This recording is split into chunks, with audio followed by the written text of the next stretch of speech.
Hello and welcome to BYJU'S IAS. Welcome to our daily quiz. Let's get started and look at question number 1. Which of the following statement is correct? A. The Chief Justice of India enjoys a tenure of 2 years from the date of appointment. B. The salary and pension of the Chief Justice of India is charged on the Consolidated Fund of India. C. It is binding on the outgoing Chief Justice of India to name the senior most judge of the Supreme Court as his successor.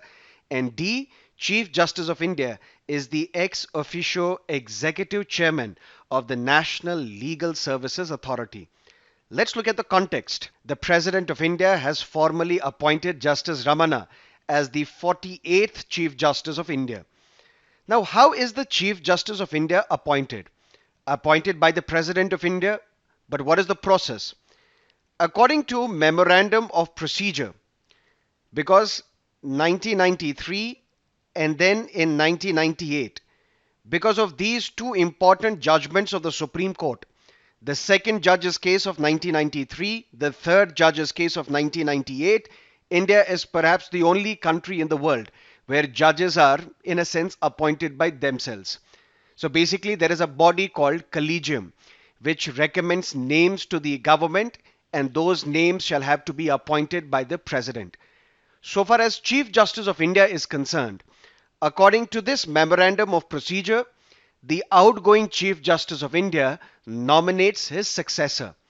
But this successor should be fit to hold the office, which is when Justice Deepak Misra was the Chief Justice of India. He nominated his successor, Justice Ranjan Gogoi. Justice Ranjan Gogoi, he nominated his successor, Justice Bobde. And Justice Bobde has now nominated his successor, who is the senior most judge of the Supreme Court, Justice Ramana. But it is not binding on the outgoing Chief Justice of India to name the senior most judge of the Supreme Court as his successor. He can name that individual who is fit to hold the office. That is why statement C is not entirely correct. Yes, he names the senior most judge of the Supreme Court as his successor, but this senior most judge has to be fit to hold the office. That is why entirely statement C is not correct. Statement D is not correct because Chief Justice of India is not, by virtue of him being the Chief Justice of India, the executive chairman of the National Legal Services Authority. Statement D is wrong.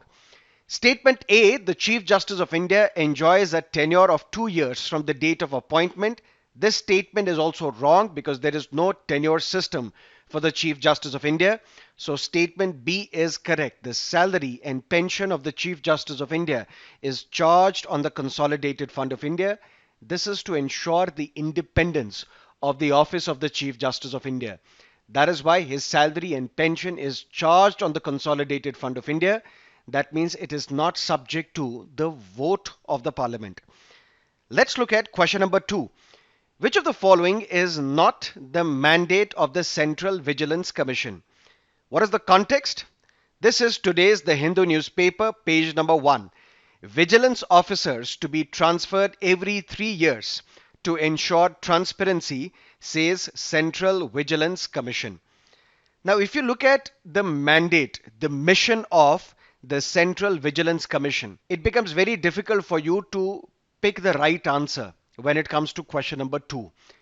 But if you look at the website of CVC, there are 3 statements mentioned on the website. These 3 are the mission statements of CVC. One is creation of a credible deterrence against corruption through prompt enforcement of anti-corruption laws and regulations. B, undertaking effective preventive measures to minimize the scope of corruption. C, raising public awareness to inculcate ethical values and reduce society's tolerance towards corruption. All 3 are mentioned as the mission of CVC. But statement D is not mentioned. That is why recommending reforms or changes in the anti-corruption laws in force in this country, it is not the mandate of the Central Vigilance Commission. So the correct answer is D. Let's look at question number 3. Which of the following statement is or statements are correct. EVMs, electronic voting machines, were first used in Parur Assembly constituency of Kerala in the year 1982. VVPATs, voter verifiable paper audit trail with EVMs, were used for the first time in a by-election from Naksen Assembly constituency of Nagaland. EVMs can cater to a maximum of 384 candidates, including NOTA. Which of these statements are correct? All the statements are correct. EVMs were used for the first time in 1982 in Kerala. VVPATs were used for the first time in Naksen Assembly constituency of Nagaland. When it comes to EVMs, we have two generation EVMs.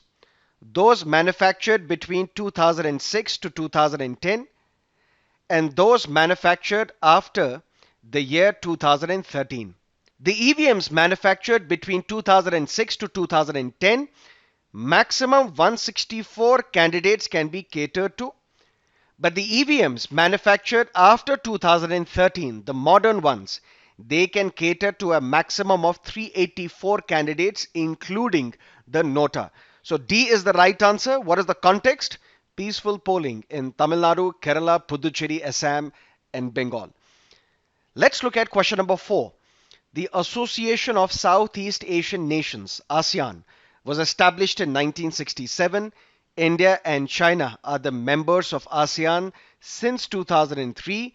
Southeast Asia Energy Outlook report is annually released by ASEAN. Which of the above statements are correct?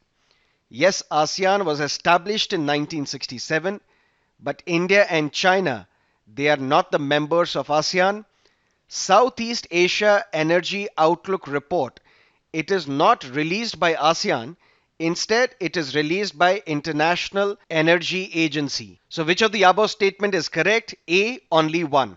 What is the context? Mayhem in Myanmar. India, China and countries in ASEAN should pressure the junta, the military junta in Myanmar, to restore democracy. This is today's The Hindu newspaper editorial. Now let's look at Prelims 2019 questions so that you understand how UPSC frames these questions for the Prelims examination. With reference to Mia Tansen, which one of the following statements is not correct? Tansen was the title given to him by Emperor Akbar. Tansen composed Drupads on Hindu gods and goddesses. Tansen composed songs on his patrons, and he invented many ragas. These statements are correct. A is incorrect. Why? Because Tansen was the title given by Raja Vikramjit of Gwalior. Now let's look at fact of the day, NOTA. The year was 2013. The Supreme Court of India, based on a public interest litigation, it asked the Election Commission of India to give option to the voter, which is right to reject.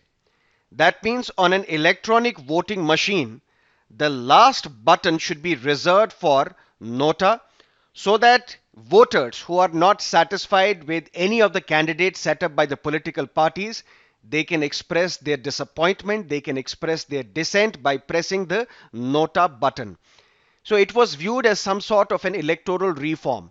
If more and more people opt for NOTA, it will force and pressurize the political parties to set up good, clean candidates for these elections. But then a petition was filed in the Supreme Court arguing that if the number of votes polled in favor of NOTA are the maximum, then fresh elections should be conducted. What does that mean? For example, there are 5 candidates in the fray contesting these elections.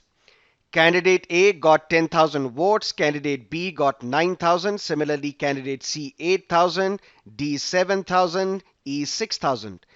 And for NOTA, which is none of the above, the votes polled in favor of NOTA are 11,000. Who is going to be the representative of this constituency? Who is going to be declared as the winner? Not the NOTA, but A, candidate A. A petition was filed in the Supreme Court saying if the number of votes polled in favor of NOTA are maximum, then fresh election should be conducted. Few years ago, the Supreme Court rejected this petition saying elections in this country are not cheap. Elections are costly affair.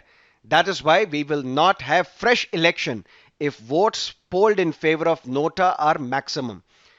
What is this comment in today's The Hindu newspaper?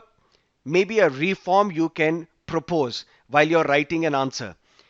If in an election from a particular constituency, votes in favor of NOTA are maximum, then there is one reform suggested, that one, fresh election in that constituency, and number two, all these candidates who polled less than NOTA, they should be disqualified, they should not be allowed to contest that election.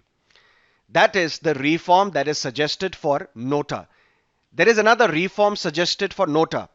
Some people say instead of making it NOTA, make it NOTB, none of the below.